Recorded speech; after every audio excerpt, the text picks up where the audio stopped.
Yes, welcome to Two Dudes and a Mic. It is Tuesday. Oh, yes, we got some things to recap. We have controversy to talk about. Man, welcome, everyone to the show. I am your good neighbor, Henry Sanders. And next to me is the facts spitter, Todd Aaron Brown. You So we're know, going to dive right into it. Brown, first of all, tell me how you feel right now. hey man, it's a terrific Tuesday. I'm feeling good. Look, got that daily workout in. There's plenty Come of on, things to talk about. Whether we're upset about it, happy about it. The world moves on. Sports is sports, come on. and we love every minute of it. And I'm excited to get into the show. Oh, yes, man. Yes. And we're going to dive right into it. We have controversy amongst us, from this college football playoffs. And I've been watching some of the guys before I signed on and listened to their take on it, but it's no take like two dudes in the mic take. So, Brown, we had the CFP to where Florida State is out. An undefeated ACC champion, 13-0, is out of the playoffs.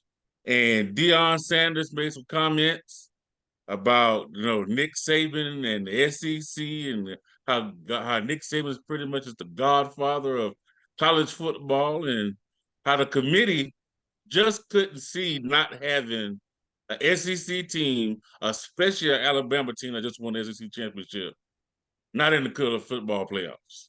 So, Brown, give us your take on So let's deal with this thing called CFP, that. Right. which literally means cheating fully permissible. Come on. Cheating fully permissible. You heard it here first. CFP, you heard it here Mm, first. Some of you want to say that it stands for college football playoff. right. Really, what it stands for is cheating fully Cheating. permissible. Come And on. I'm going to tell you why cheating, of course, is fully permissible. Because with the CFP, cheating fully permissible is the only metric of establishing playoff contenders where you have 5 Power 5 conferences, but you only allow 4 teams in. Cheating fully permissible. Permissible. Come on. You use the metric of justification Come for on. whatever decisions you make, which causes for cheating fully permissible. Right. When we can say, well, it's not the most deserving, but who is the best team? That creates not objectivity, but subjectivity, which allows for cheating to be fully permissible. Because whatever I feel and deem is the best subject matter for this playoff, I will put them in no matter what we see objectively. Objectively. Is fully permissible. Permissible. The other thing that we have to look at here is we had, and we have to deal with this piece of, and many people, we've heard it over the years, this thing called SEC bias. Ladies and gentlemen, we all have bias. I mean, even when we look at two dudes in a mic, our moniker is, bias, a biased opinion sprinkled with a little bit of truth. So we even recognize as podcasters that there's biasness in some of the things that we say, but we will always refute our biasness with fact.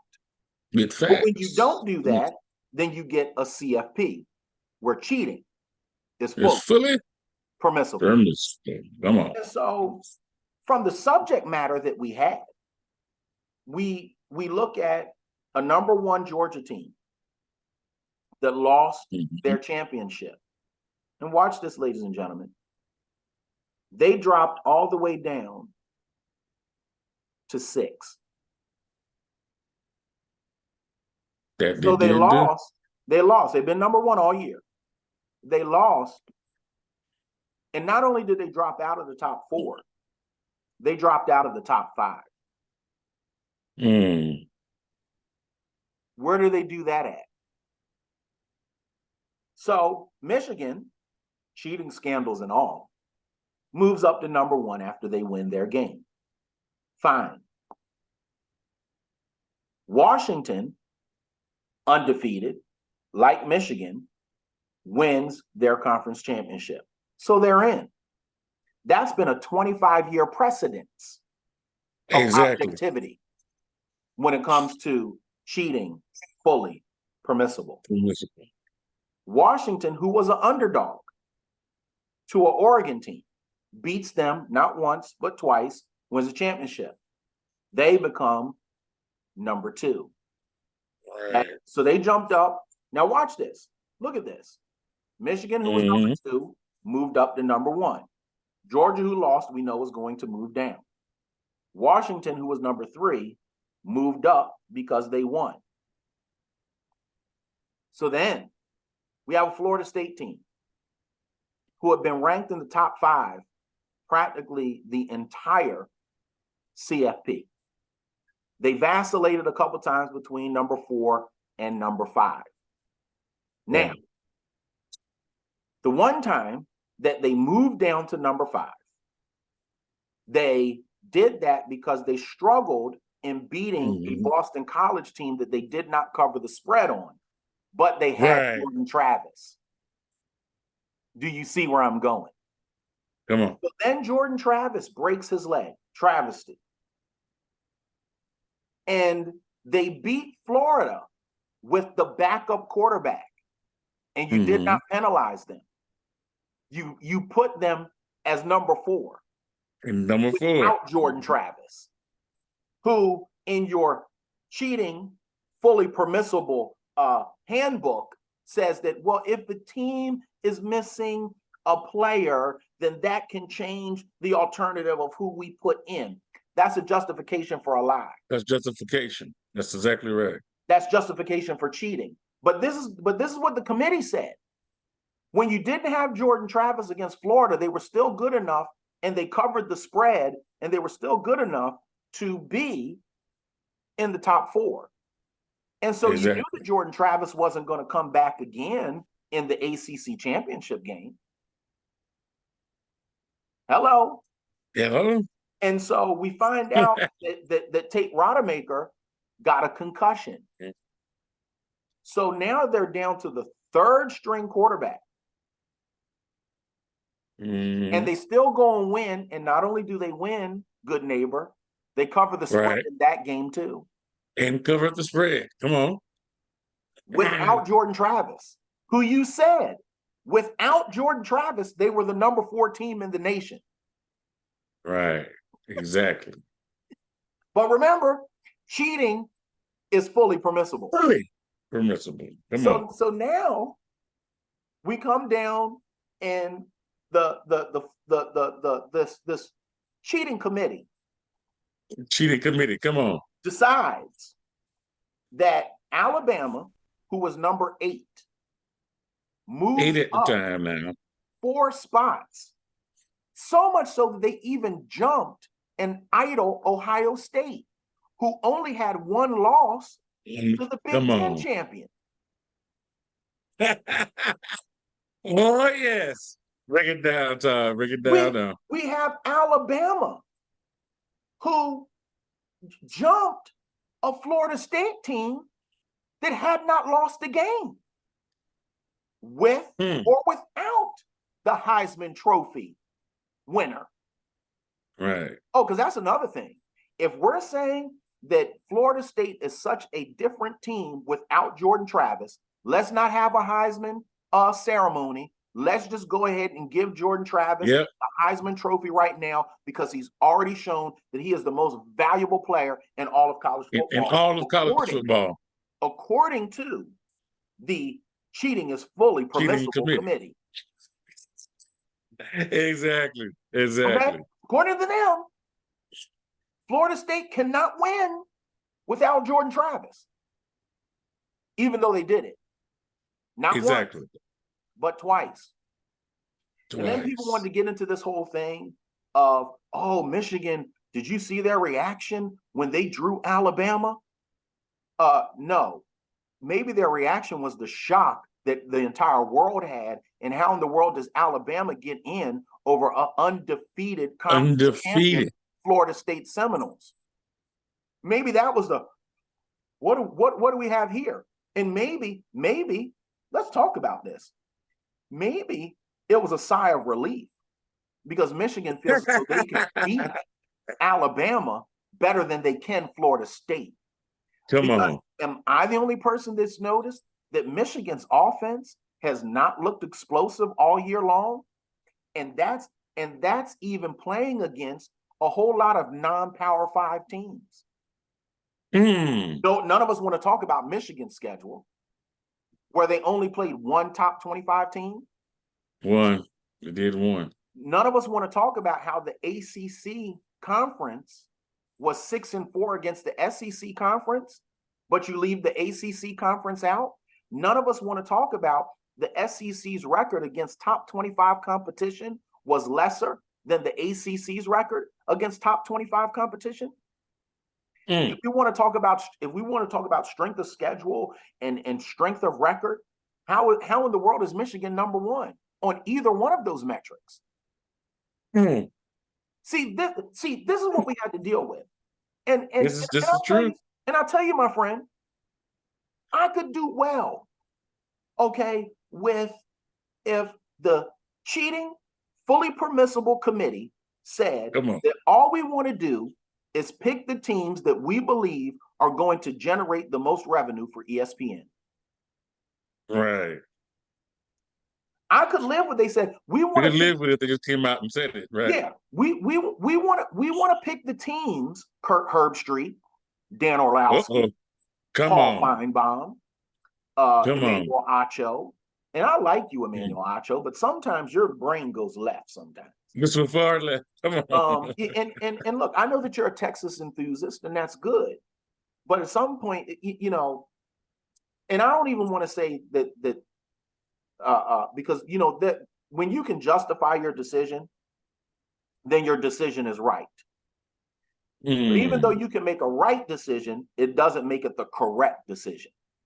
That is correct. And so what we have seen with the cheating that is fully permissible committee is that you did make a right decision based on your own justification, but you did not make the correct decision.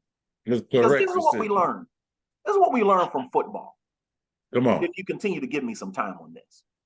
Come on here. You got time. In football's inception, my dear friend, we have discovered that everything in football is earned. It's earned now. You getting on the team is earned. You earned whether you walk on, it's earned. If you're a preferred walk on, it's earned. If you're a scholarship player, it's earned. It's everything earned. In the game is earned. It's earned. And you earn your position. If you're a center, a guard, a tackle, a tight end, that's right, a fullback, a tailback, a running back, a wide receiver, slot receiver, defensive line, linebackers, cornerback, safety, kicker, punter, special teamer. It's earned. It's earned. That's and correct. Then when you get into the nuance of the game, every first down is earned. Is earned. Every yard is earned. It's earned. Every touchdown is earned. It's earned. Every interception, every tackle, every block, it is earned. And we have a committee that spat in the face of the fundamentals of the game that you earn everything you get in this game. That's it. They spat on the fundamentals and the very essence of the game. Come on in here.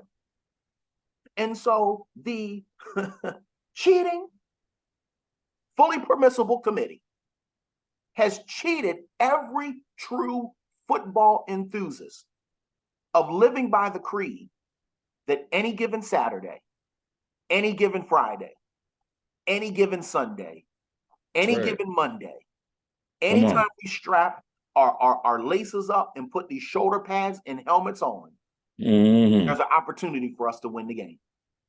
That's right. And I'm going to take it a step further. So could you imagine? Because we actually saw this game a few years ago in the Orange Bowl between Michigan and Florida State.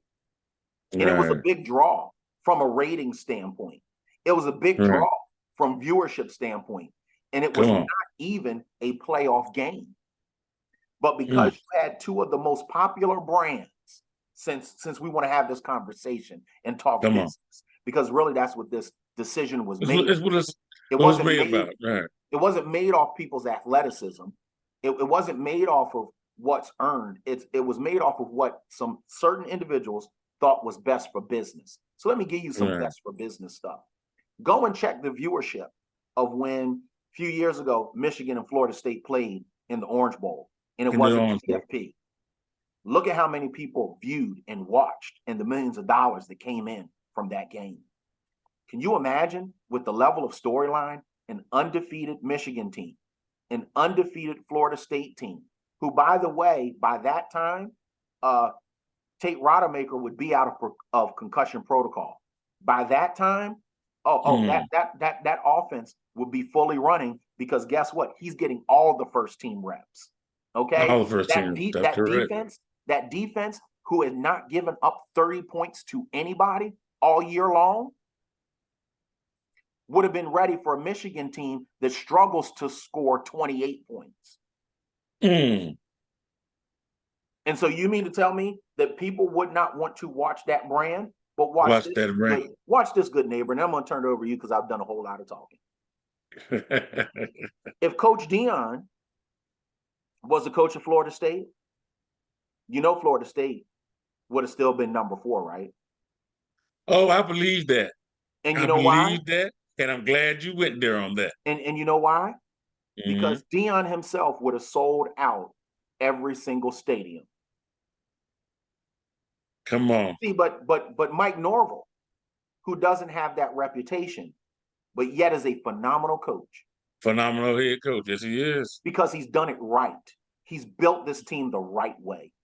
That's right. He does everything right. There's no investigations against him. That's right. He handles his players right. He coaches. Strong believer in player development. He develops his players.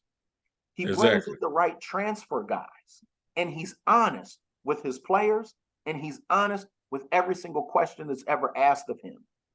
And because he does it the correct way, because let me not use right, because then we justify it. A man who does it the correct way, you penalize.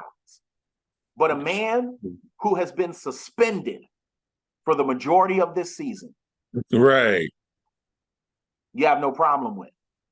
But you didn't penalize, but you did not penalize them in any way last year when Blake Corum, their star running back, got hurt. You didn't say, oh, well, Michigan can't be in the college football playoff because they lost the best running back in all of college football, so they can't be in.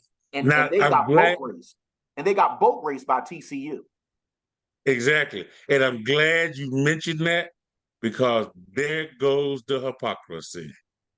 There it is. But remember, cheating is fully permissible. Fully permissible. So since cheating is fully permissible, look at who's number 1. A team that we see has been cheating is the number 1 right. team. And the cheating is fully permissible playoff. Yeah, man. Well, we want to go on this subject just a little bit longer. One thing I want to hit before we get off the CFP. Next year, we have a 12-team playoff system. Come on. Do you believe in that 12-team playoff system?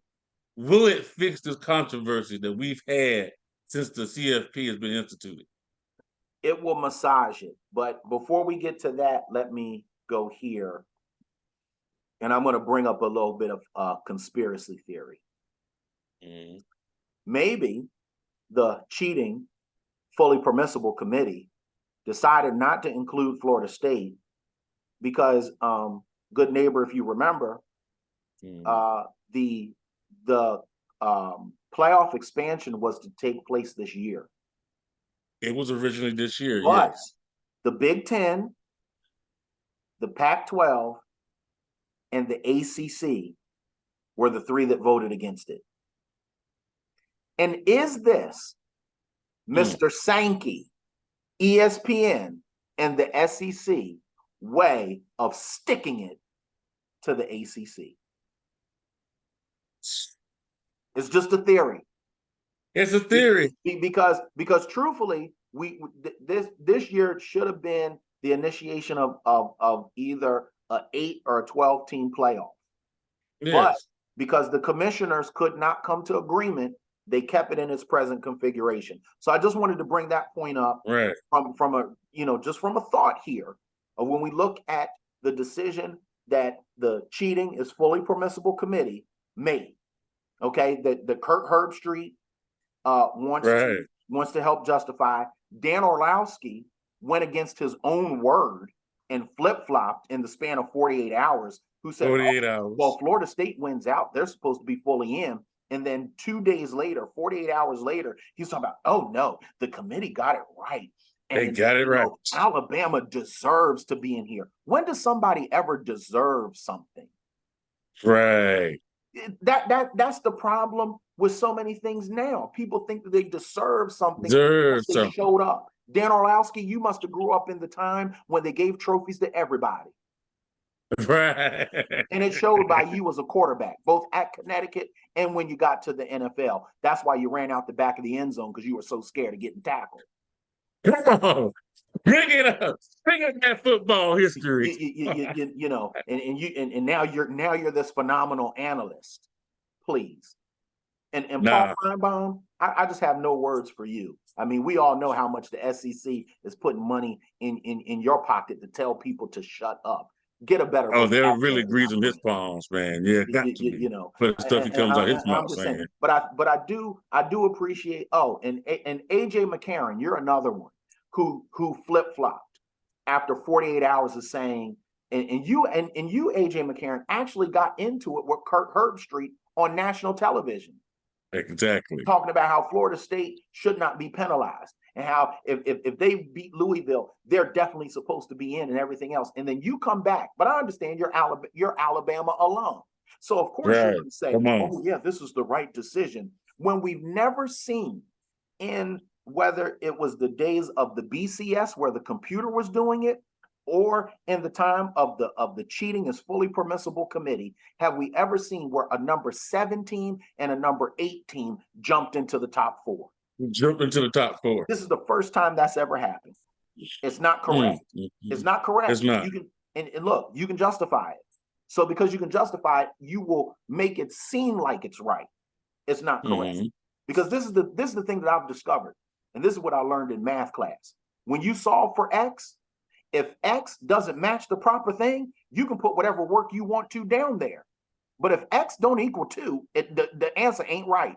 And that's what y'all do. Isn't right. Y'all put some work down, but you didn't solve for X properly.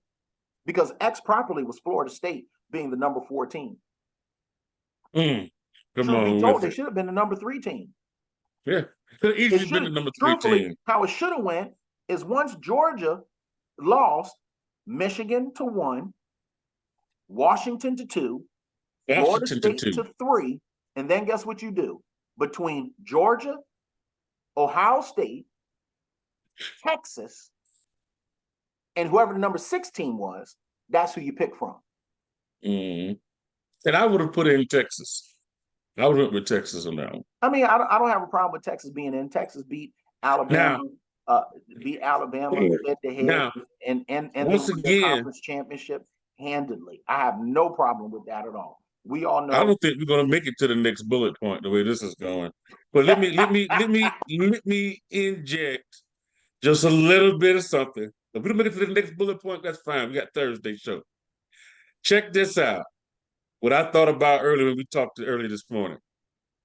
They put Texas into the playoffs, correct? Correct. Where will Texas be next year? You already know, SEC. It's the SEC Invitational. Exactly. So you have Alabama, you have Texas. They've already have played. That's the one loss Alabama had. So you have Texas coming in. You have into the playoffs. You just leap Alabama in so you can get that Texas, Alabama, right? That draw for not just this season. Money. But next season. Because if Texas comes in if the SEC is keeping the West, I'm almost sure Texas is going to go into the SEC West. So now you guys have paid in full. You have cheated your way into having a rivalry, and you looked at it from that perspective, possibly, instead of calling it like it is on the football field Well, not even and say, that, hey, because at the end of the day, we have to look at the money too. that's what I'm saying. It So all leads to money. Texas is a big money program. Alabama's a big money program. So Right. now you're putting more money that's going to go into the SEC into those particular institutions because Exactly. Because they get some of those revenue shares. yeah, because But look at the Alabama Texas game this year when it happened during a regular season. Did you see how much of a draw that was? Did you yeah, see how much money was made? And now you have a possibility of this happening again in the CFP, and the way you could have them possibly. play for the national championship. I'm about to say now, possibly for the national championship. And then no matter who wins, whether it's Texas or Alabama, next year we have built-in rivalry. Look at the draw. Look at the money. Come on, look at the viewership. I Yeah, mean, this thing is crazy. yeah. Now So I they want to get back to the one question that you asked about. Will it moving to brackets 12 end this stuff? It's going to make it more palatable because at least the all the conference champions are going to make it. But then the rest of the stuff, the at-large schools, are still going to fall under some level of subjectivity. So, exactly. so it's not going to be fully about what's done on the field. And this No, is really what bothers me. It is the cheating, fully permissible committee that is the only entity in sports, whether we look at NFL, whether we look at FCS, Division II, Division III, they all make you earn it. There's no subjectivity whatsoever. What you exactly. do on the field determines if you make the playoffs. In the NFL, that's how it's determined. In FCS, that's how it's determined. In Division II, that's how it's determined. In Division III, that's Okay, how it's determined. In high school football, that's how it's determined. In the NBA, that's how it's determined. In that's correct. every other entity that we have, it is always determined by what you do on the field, except this one thing that is all about generating money and it's all about politics and business, and nobody wants to admit it. And the sooner they admit it, then we'll stop being frustrated about it. Also about revenue. So So I didn't put these in. it'll help a little bit, but not fully. So I didn't put these in the notes earlier, but we love doing stuff on the fly here on Two Come on in Dudes in a here. Mic. With that being said, what you just state, especially the last two statements that you made, does that mean that, let's say, Tulane, the Green Wave, goes undefeated again next year? Do you mean to tell me a group of 5 school that's undefeated, 13-0, will still not make the college football playoffs in a 12-team system the way things are going now? It's a possibility. It's a possibility because if they need it at large, and say you have say it's between them and a one-loss Georgia, who you think they're gonna take? They're going to take that one loss There you Georgia. go. Or if it's a one-loss Oklahoma and Tulane, who you think they're gonna take? They're going to take Oklahoma. If it's a one-loss Clemson and Tulane, who you think they're gonna take? Oh, they're definitely taking Clemson, especially if If it's Dabo is still if there. it's a one-loss Colorado and an undefeated Tulane, who you think they're gonna take? They're going to take Colorado, especially Dion being there, You see, like you said earlier. you see what I'm saying? Yeah, because we don't call him Coach Prime here because he ain't done nothing prime yet. But anyway, Right. So we're still going to see some of that unless there's some type of in their cheating is fully permissible playbook manual that says a group of 5 conference champion gets an automatic bid. Mm-hmm. But if a group of 5 champion does not get automatic bids, they're gonna be in trouble. The Yeah. conference USA is going to be in trouble. The American conference Yeah. is going to be in trouble. The Sun Belt conference is going to be in trouble. The Mountain West conference is going to be in trouble. Exactly. And look, you know what I would do? Bump it. Let's have some more realignment. Conference USA, Come on. Mountain West, Sun Belt, go ahead and dissolve. A number of y'all go out there to what I'm going to call, you heard it here first, the newly revamped Pac-12. Pac-12. Another group of y'all go ahead and get yourself in the SEC, or go to the Big 12, and you say, look, we're not a good enough brand to go to the SEC, because I'm not going to deny that the past 10 years the SEC has been the premier conference. I'm not. But right. but I'm going to say this year was a down year for the SEC. It was. The SEC is not the premier conference this year. It's just not. Okay. Well, I'll say it like this. The number one conference in America this year was the Pac-12. I won't argue that. Yeah. I won't argue that. A conference that won't even be around next year. I mean, if you want to go, if we look in top was to number bottom, one this year in America. If we look in top to bottom, Pac-12 was very strong. Yeah. They're very strong, and I would have Big 12. I mean, the Big 10 come in a very close second to what close second. But and then some of these teams need to get themselves in the ACC and just have 5 conferences that each conference has about 25 teams and be done with it. Be done with it. Be done with it. And then you have your conference champion out of each of those, and then you take the next best records out of each of those, and you have your playoffs. See, did you see how I just did that? It's not that difficult when you're not trying. Very simple formula.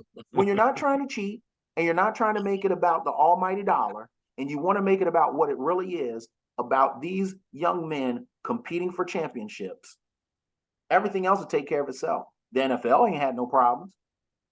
Woo, come on with it. Exactly. All right. Look, NCAA basketball ain't had no problems. That's correct. They went from what, 64 to 65 to 68. So something along those lines, no problem. Yeah. So hopefully to all of you who listen, hopefully we have not bored you, but hopefully we have informed you immensely and caused you to think about things just a little bit different. I mean, listen, are we going to boycott the CFP? No. Listen, I love football too much to just stop watching it. But I do need to shed light on stuff that is not correct. Right. That's correct. All right. Well, we still got a little time left on our hands. Come on. And we're going to move over to the NFL. All right. Let's conversate just a little bit. Oh, boy. As we saw this past weekend, here we go. The San Francisco 49ers march up into Philadelphia and lay a shellacking on your Philadelphia Eagles, man. 42-19. Brother, enlighten us. One other thing I want to throw in real quick. I saw about 14 hours ago, I think about 14 hours ago now, where the Eagles signed Shaquille Leonard to try to add a little beef to the linebacking core. South Carolina State alum. Yes, he is. South Carolina State alum. Yes, sir. So give us your thoughts on this game, and then we can talk about it now. We're going to wait until Thursday on the Cowboys game coming up next Sunday night. Okay, so this is what happened. The Eagles got punched in the mouth, and they didn't respond. Okay, that's the simple statement. Now, to become very analytical and unbiased in this, because everybody knows the Eagles is my squad. Oh yes. We just weren't prepared for what met us, and that's on the coaching staff. Of course, we know that we were depleted in our linebacking core, which is part of the reason why we've signed Shaq Leonard, which I think is great. Because as guys get healthy, that's going to make that group that much better. But missing Zach Cunningham and Nakobe Dean, who are injured right now, and having to rely on an undrafted free agent in Christian Ellis. And even Right. though Anthony Morrow is pretty decent, he look, man, when you're dealing with Christian McCaffrey and Trent Williams, that's a lot to deal with. That is a lot to do with. Offensively, you could tell that we were missing Dallas Goedert. We were missing our number one tight end, which hopefully you'll see us also signing back one of Philly's own, Zach Ertz. And if we get both Zach Ertz and Dallas Goedert and A.J. Brown and Devontae Smith and the running game, oh, y'all going to be in trouble come playoff time. I'm just saying. Because every day and every month is Howie season. So don't be Come surprised on. I if was waiting on Howie that. wheels and deals some more moves, because Zach Ertz made it known that he wants to play for a contender. Yes, he And did. and Zach Ertz in Philly, there is such a love there. And when you become a free agent, you choose where you go. It's not That's always right. about who's going to give you the most money. Yeah, that's right. That's So right. I'm just saying that's something for people to think about and to consider. The other thing is that Sunday's game, San Francisco had marked this game on their calendar since they lost in the NFC championship. The bishop. Mm-hmm. We didn't. Right. To us, it was just another regular season game in this gauntlet. To them, they were coming in to prove a point, and they did. They proved a And they point did. that they were better than us that day. This is the thing, though. It didn't change anything as far as positioning. We're still the number one team. We Still still number one have team. everything. We still have everything in front of us. And truthfully, I'm gonna say this: San Francisco, I want to personally thank you. I want to thank you that you did what nobody else has done to us this year and smacked us in the mouth. I want to Yeah. thank you, San Francisco, that you came into our house. You smacked our mama across the face. You took all the cookies and everything out of the refrigerator and went home with it, because now you've made us mad. Now Oh, yes. you've shown us a good number of what our problems were that we were able to overcome in all the other weeks. And so now what you've done is you caused Jalen Hurts to spend a little bit more time than what he already is doing, preparing himself, and all the other Come guys on. on the team. You've helped the coaches to see the things that they need to work on and get better in, our coordinators and everything else. So you know what? I'm grateful, but I do need to make one Come on. correction. And this is to the team that does the show. First things first, Nick Wright. If you're Nick going to Wright. talk about what happens on the sideline, next time, please do not call the chief of security of the Philadelphia Eagles a hero fan. Okay? Anybody who is on the sidelines of the Eagles has a role and responsibility within the organization. Dom, who is the chief security officer of the team, is on the sideline every week for the Eagles. But I know you're a Kansas City fan, so you watch all of Kansas City's games. But from a journalistic standpoint, before you start making these asinine statements on Come on. national Say it like it television, is. please do your homework and know exactly who it is that Greenleaf got into it with, who was on the Eagles sideline. And to say that he didn't have on any Eagles gear, he had on an Eagles hat, and he had Got the on Eagles an hat. Eagles jacket that all the other staff was wearing. So let's please not do that and try to cheapen who we are as an organization. So Nick Come Wright, on. get better in your journalistic practices. Thank you. and and yes, this has been great so far. But before we go off the air, one of the sad things in football, and I say sad because I'm a South Carolinian. I've played football here in this great state of South Carolina. We had a champions crown this past weekend, and your son played Friday night He in did. the state championship game. It was 5A, correct? That is correct. All right, man. We wanted to acknowledge him and his success throughout the season. And so, hey, man, here you go. Take Hey, take the listen, I floor want of to this tip as well. I want to tip my hat to my son Jeremiah Brown in having a great high school career. Was on the varsity team as a freshman, and literally laid the groundwork and the foundation that has gotten White Knoll to where it ended in a state championship in his senior year. Son, I just want you to know that I am immensely proud of you. I am grateful for all the blood, the sweat, the tears, the sacrifice that you made in being a football player.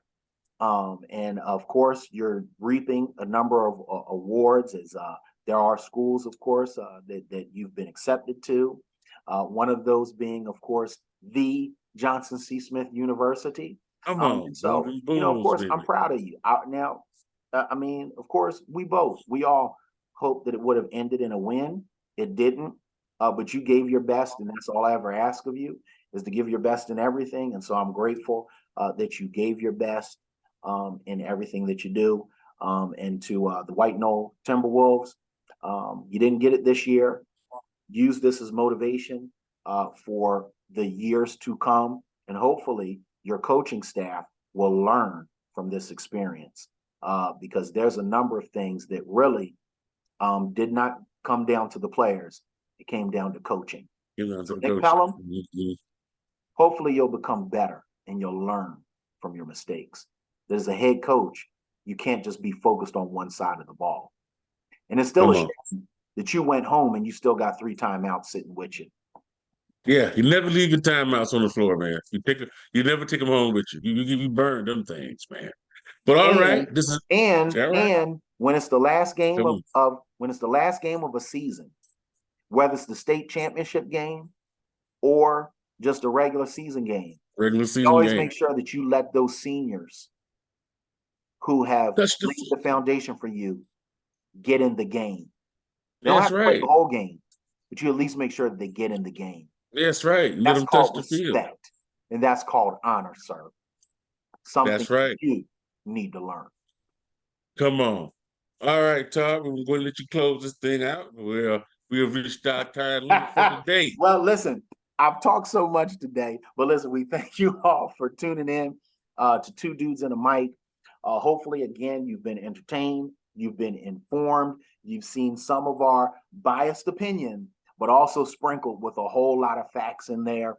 And so until we get together on Thursday, we hope that you have a great rest of your Tuesday and the rest of the week until we get together again on Thursday with some more hot topics. We got to break down, of course, the Eagles and the Cowboys who will play. We'll even get into the various matchups in the cheating is fully permissible playoffs. Yes, we will. To that. And we also have to talk about the in-season tournament as that's getting ready to, of course, come to end. Yes, start come to an end. NBA, our NBA discussions, and of course, there's been a lot going on in of course what we call sports entertainment, what some know is professional wrestling that we'll touch on as well. So again, to each and every one of you, this is Two Dudes, One Mic. I'm the fact spitter, Ty Brown, with my man, the good neighbor, Henry Sanders, bidding you adieu. Adieu. Get together again. Two Dudes, One Mic. A whole lot of unbiased opinion, sprinkled. Sprinkled. A whole lot of facts too. A whole lot of facts. Have a great. All right.